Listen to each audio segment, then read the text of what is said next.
رجاء يا سادة، التأهل للدور الموالي لا يكفينا، فمهما كان طموح المرء كبيرا كلما كانت النتائج كذلك. لما لا يتوج منتخبنا بالكأس العالمية؟ فهو الذي يملك كافة مقومات النجاح، سواء تعلق الأمر بالروح القتالية لمكوناته الشبابية أو بالدعم المادي واللوجستيكي، ناهيك عن دعم الشعب قاطبة برجالات الدولة الذين حجوا إلى مكان النزال بقطر.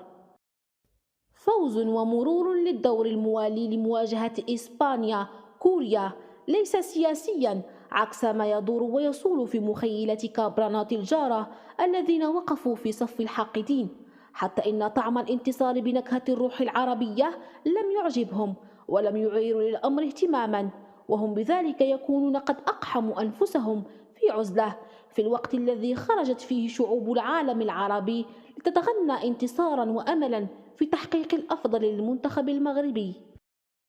منتخب عربي استطاع أن يوحد العرب، استطاع أن يحقق ما لم تحققه قمة تشتيت الشمل التي طالما طبل لها وزمر جنرالات الجارة وهم يتشدقون باستضافة القمة العربية بطعم العروبة. وعن أية عروبة يتحدثون وهم الذين يسعون إلى تشتيت شمل العرب عبر خلق كيانات وهمية والاستعانة بتدخلات إيرانية للنيل من استقرار وأمن دولة جارة لهم تربطها بشعبهم روابط الدم والأخوة. فعن أي لم شمل يتحدثون؟